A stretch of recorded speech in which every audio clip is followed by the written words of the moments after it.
Y con la imagen del día, iniciamos los titulares del día de hoy.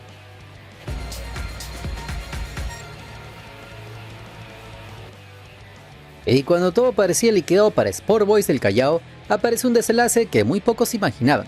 Porque sí, los rosados terminaron clasificando las semifinales de la Copa Caliente de la Liga, pero la gran pregunta es otra. ¿El héroe fue el que anotó el último penal o el arquero que le dio 2 ejecuciones cuando la presión era máxima? Estos cuartos arrancaron con un Atlético Grau mucho más cómodo en la cancha. El equipo albo manejó el ritmo desde el pitazo inicial, ganó los duelos en el medio campo y convirtió al equipo chalaco en un espectador de lujo. Ese dominio encontró premio a los 34 minutos, cuando Tapia apareció con un cabezazo preciso para colocar el 1-0 y justificar todo lo que ha mostrado hasta el descanso. Pero el fútbol peruano rara vez respeta los libretos. Apenas inició el complemento, a los 48 días encontró el empate para Sport Boys en un momento donde todavía no terminaba de acomodarse el partido. La alegría duró poco, porque el Grau respondió de inmediato. A los 51 minutos apareció Ruidíaz para devolverle la ventaja al conjunto pirano con el 2-1. Ahí llegó el momento que pudo convertirse en un golpazo para los rosados. Boys tuvo un penal para volver a igualar la historia, pero Pérez Liza no logró vencer a Calderón, que adivinó el remate y mantuvo arriba a su equipo. Muchos pensaban que esa tajada sería definitiva. Sin embargo, el cuadro chalaco no bajó los brazos, y cuando el Ross marcaba los 90 minutos, Dacampo empujó un gran servicio generado por Liza para quitar el 2-2 y llevar toda la definición desde los 12 pasos. En los penales apareció el nombre de La Tarde, Nolasco. Primero le contuvo el disparo de Aluz, abriendo la puerta para que Dulanto pusiera en ventaja al elenco rosado. Después llegó el turno de la Bandeira, que intentó picarlo a Lopanenc, pero el arquero volvió a anticipar la intención y se quedó con la pelota para sellar el 4-3 definitivo. Ahora Boys está entre los 4 mejores de esta competición y enfrentará en semifinales a la Alianza Atlético Sullana, que también avanzó tras imponerse 6-5 por penales al UTC. Y las aguas siguen bastante movidas en Universitario, pero ya no por el partido que jugarán en Cajamarca, sino por lo que está ocurriendo fuera de las canchas.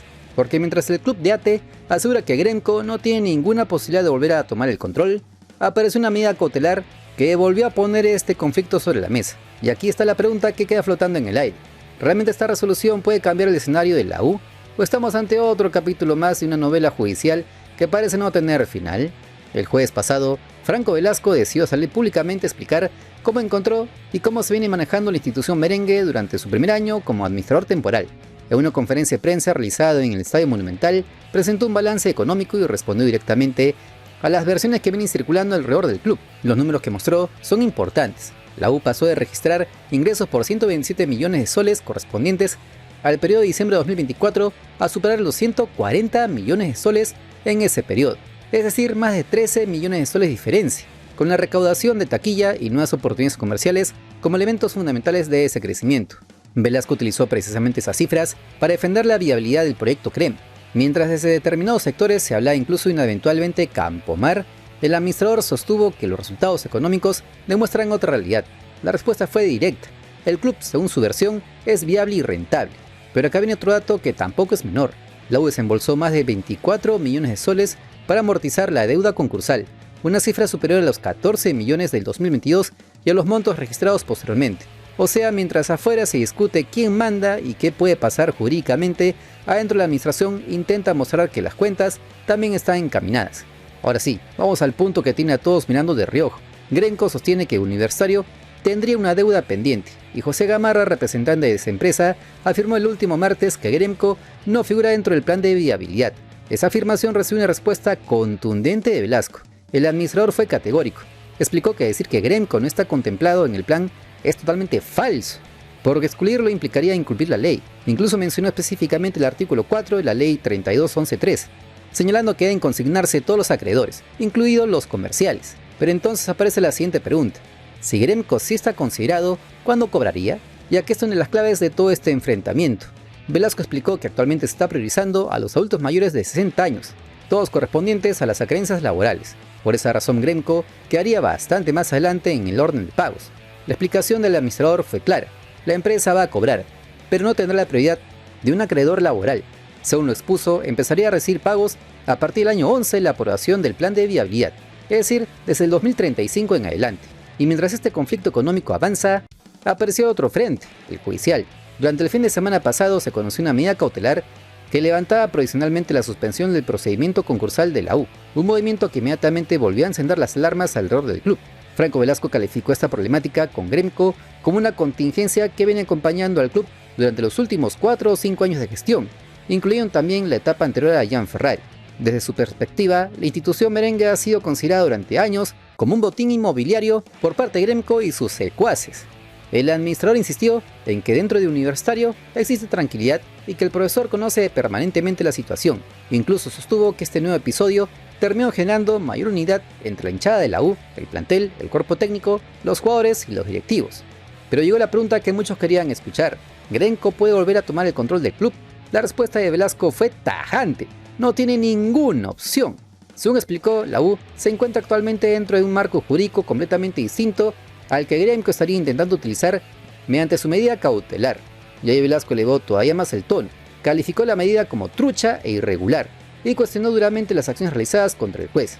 Aseguró que hace 3 meses se presentó una denuncia contra el juez, contra todo el personal del despacho judicial, contra Nancy Corso, Adrián, Giancarlo Mandriotti y también contra su propia persona.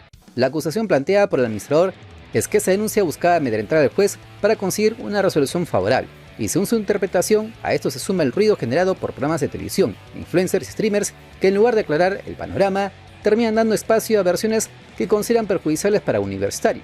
Velasco sostuvo que no corresponde iniciar nuevas acciones y que este tipo de momentos sirven precisamente para mostrarle al hincha crema quién es quién. También acusó a personas de actuar con mala intención para desinformar y generar nuevamente una presión negativa e innecesaria sobre el club. Y justo cuando parecía que el mensaje del administrador buscaba cerrar el capítulo, apareció Indecopi. 7 días después de que el Poder Judicial concediera la medida cautelar a favor de Gremco, el Instituto Nacional de Defensa de la Competencia y la Protección a la Propiedad Intelectual emitió finalmente una comunicación oficial. Indecopi confirmó que recibió la resolución judicial y que sus áreas especializadas ya están evaluando sus implicancias.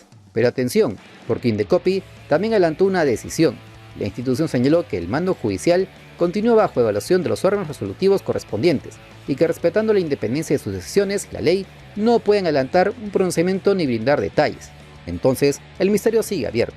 Velasco asegura que Gremco no puede recuperar el control. Gremco consiguió una medida cautelar e Indecopi aún analiza qué implica exactamente esa orden judicial. Veremos entonces cómo acaban todas estas mini novelas en ATE. Y lo que parecía una simple firma en televisión acaba destapando una de las noticias más importantes del futuro de la selección peruana, porque este jueves la federación anunció su convenio con América Televisión, pero en medio de esa presentación el reelecto presidente de la federación, Agustín Lozano, soltó una frase que prácticamente confirmó el nacimiento de una nueva competencia para toda Sudamérica. Y la gran pregunta ya no es si existirá, sino cómo demonios se va a jugar esta Liga de Naciones desde el 2031. Quédate hasta el final porque hay un detalle que conecta este proyecto con la UEFA y que muy pocos recuerdan. Pero primero, vayamos a lo oficial. La federación confirmó un acuerdo con América Televisión para la transmisión en señal abierta de los partidos de la bicolor. El convenio incluye los encuentros de la selección masculina absoluta, las eliminatorias americanas en las que participe Perú, además de los amistosos oficiales y otros compromisos organizados por la federación durante la vigencia del contrato.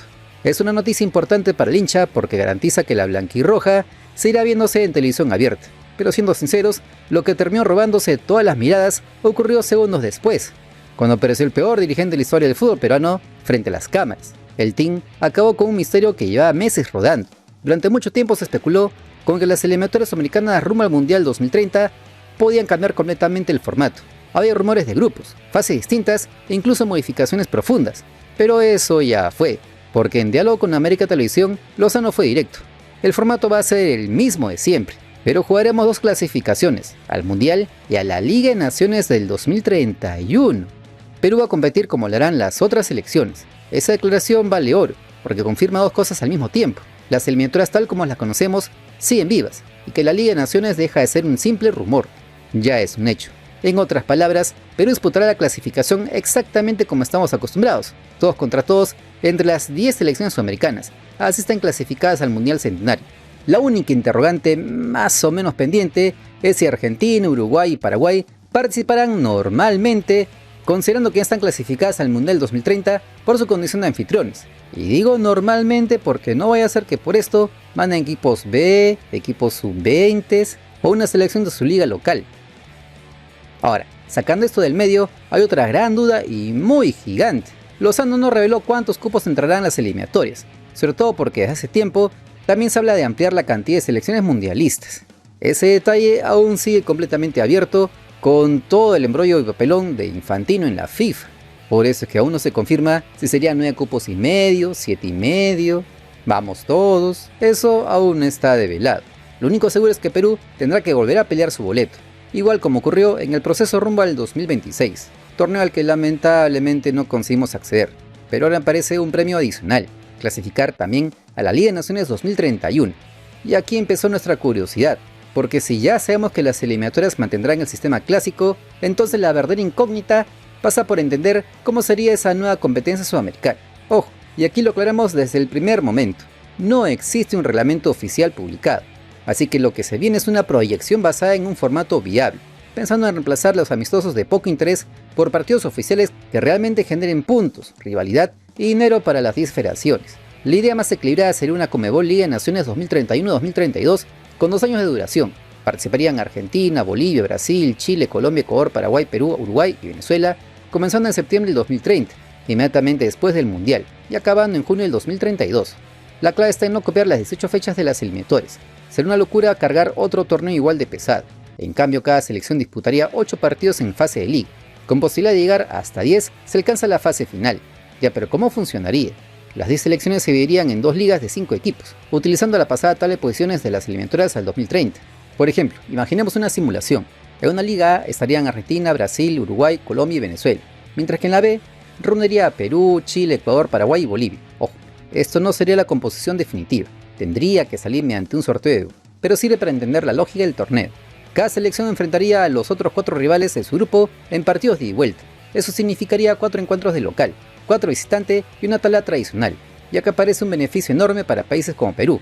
En lugar de depender de amistosos negociados a último momento, la bicolor tendría asegurados 4 partidos oficiales a jugarse en territorio peruano, con consecuencias deportivas reales. Ya no serían simples pichanguitas internacionales. Habría ascensos, clasificación, dinero contante y sonante y un título en juego. Ahora, hablemos del calendario, porque ese también está bastante bien pensado. La ventana extendida entre septiembre y octubre del 2030 permitiría disputar las primeras 4 fechas, luego llegaría una jornada en noviembre del 2030, otra en marzo del 31, una más en junio del 2031 y la 8ª fecha durante septiembre y octubre de ese año. Después vendrían las semifinales o los playoffs en noviembre del 2031 y finalmente la gran definición en junio del 2032. Además, Conmebol todavía podría liberar una ventana para que las selecciones jueguen amistosos tradicionales contra rivales de otras confederaciones. Sin embargo, una Nations League requiere algo más que partidos, necesita consecuencias. Por eso el sistema más atractivo sería bastante claro. Los 2 primeros de cada liga avanzarían a la Final Four. Los líderes enfrentarán al segundo del otro grupo en semifinales a partido único. Los ganadores disputarán la final y los perdedores jugarán por el tercer puesto. Mientras tanto, el último de la Liga A chocaría contra el primero de la Liga B en un playoffs de ida y vuelta. El vencedor jugaría la siguiente edición de la máxima categoría. Imagínate ese escenario. Argentina termina con 18, Brasil con 15, mientras que en la otra liga, ojalá Perú lidere con 16, Ecuador con 14. Las semifinales serían Argentina y Ecuador y Perú y Brasil, y a la par Venezuela se jugaría la permanencia frente a Bolivia. ¿Se imaginan un Perú-Brasil oficial por el pase a la final continental fuera de la Copa América? Ese tipo de partidos cambiarían completamente el interés de las fechas FIFA. Además, este modelo protege bastante bien las federaciones que más requieren ingresos, como Bolivia, Perú, Paraguay, Venezuela, Ecuador y Chile, ya que tendrían garantizados 4 partidos como local, pero también ayuda a renovar planteles. 8 partidos permiten probar jóvenes, construir una nueva generación y mantener una competencia seria durante casi 2 años sin convertir cada temporada en otra eliminatoria eterna. Si este canal te acompaña en tu día, apóyalo con un buen like. Es el aplauso que nos alienta a seguir trabajando y con lo que crecemos en esta dura plataforma. Hasta ahí hablamos de una liga exclusivamente sudamericana, pero aquí viene el dato que muy pocos recuerdan. Es que hace apenas unos meses atrás existía un proyecto muchísimo más ambicioso. En 2021, el vicepresidente de la UEFA, Zbigniew Boniek, reveló que UEFA y Conmebol estaban negociando incorporar a las 10 selecciones sudamericanas dentro de la Nations League europea. No era humo, no era invento de las redes sociales, fue una conversación institucional que nunca llegó a concretarse, pero cuya puerta jamás se cerró definitivamente. Entonces aparece una pregunta fascinante. ¿Y qué tal si desde el 2031 la Liga de Naciones fuera realmente conjunta? La estructura más potente tendría 64 selecciones, es decir, las 54 asociaciones activas de UEFA más las 10 de Conmebol. Este número permite construir 4 ediciones de 16 equipos. La Liga A tendría los 10 europeos más top, junto a los 6 premios sudamericanos en la tabla de las eliminatorias al 2030. La Liga B tendría 2 europeos y los 4 restantes sudamericanos, mientras que las ligas C y D quedarían completamente europeos. La distribución respeta precisamente aquella idea que Boniek mencionó en el 2021, 6 selecciones de Conmebol en la máxima categoría y 4 en la segunda. En ese hipotético escenario, Perú dependería de la clasificación al Mundial 2030, o en el peor de los casos, en el ranking posterior al Mundial. Si termina entre las 6 mejores selecciones sudamericanas, arrancaría en la Liga A, peleando palmo a palmo con selecciones como España, Italia, Inglaterra, Países Bajos, Alemania, Bélgica o Portugal. Pero si no, comenzaríamos en la Liga B, buscando un ascenso contra selecciones europeas como Ucrania, Turquía, Polonia, Gales, Serbia, República Checa o Escocia. La fase de grupos sería bastante conocida. Cada liga tendría 4 grupos de 4 equipos, todos jugarían ida y vuelta, para un total de 6 partidos, con 3 localías y 3 visitas. Pero aparece el problema más grande de todos, los viajes intercontinentales, porque será absurdo mandar a Perú 6 veces al otro lado del Atlántico en 3 meses. Ahí entra una solución bastante inteligente, los bloques continentales. Supongamos que Perú comparte grupo con España, Croacia y Dinamarca, supongamos. En lugar de viajar constantemente, la selección haría una única gira europea durante septiembre y octubre del 2031, enfrentando allí a los 3 rivales. Luego, en noviembre del 2031, los europeos vendrían juntos a Lima para volver las visitas. Un solo viaje largo por toda la fase de grupos, muchísimo más razonable para las federaciones y los futbolistas. Después llegarían los cuartos de final en marzo del 2032, el Final Four en junio del 2032 y un sistema de ascensos y descensos entre las distintas ligas. Incluso la sede de la fase final podría alternarse entre ambos continentes, una edición en Sudamérica, la siguiente en Europa, y así sucesivamente. Ciudades como Lima, Buenos Aires, Sao Paulo, Montevideo, Bogotá tendrían argumentos para organizar una definición de semejante nivel. Ahora, seamos claros porque aquí no vale vender humo. No existe una confirmación oficial de que una Liga de Naciones UEFA Conmebol vaya a comenzar en 2031. Ese formato sigue siendo una posibilidad coherente basada en el proyecto discutido en el 2031, pero necesitaría un nuevo acuerdo entre ambas confederaciones, una modificación del esquema aprobado por UEFA para la edición 2028-2029 y el visto bueno del calendario FIFA. Y con todo el problemón de Infantino, habría que conocer si esto sería viable de hacer. Lo que sí es clarísimo y no es especulación es que a partir del 2031 Sudamérica tendrá una nueva competencia además de la Copa América. Eso lo confirmó Agustín Lozano cuando habló de las 2 clasificaciones que disputará Perú. La única pieza que todavía falta conocer es el reglamento definitivo. ¿Serán 2 grupos de 5? ¿Habrá tabla única? ¿Resucitará la alianza con la UEFA? ¿O incluso volverá a aparecer aquella posibilidad de que alguna vez o no, de que también se integren selecciones de CONCACAF? Esa respuesta aún no la tiene nadie, pero ahora te dejo una pregunta mucho más difícil que un simple sí o no. Si Perú pudiera elegir un primer rival oficial en esta nueva Liga de Naciones, ¿a quién escogerías y por qué? Ya sabes que los comentarios son todos tuyos, porque somos el único canal que responde a todas tus opiniones con mensaje de voz. Eres lo máximo, gracias por estar aquí, porque esta comunidad sigue creciendo contigo. Y ahora viene una recompensa especial. Tendremos el sorteo de una camiseta de fútbol entre quienes más comenten y más likes dejen en el video. Así que hazte notar, porque tu apoyo puede convertirte en el ganador. Hoy puedes ser protagonista. Déjame tu comentario, apoya este video y demuestra que estás presente. De paso crecemos todos juntos, porque para mí eres único y especial. Recuerda que hoy puede ser un gran día. Y si no es hoy, te prometo que mañana lo será. Bendiciones desde el Perú profundo.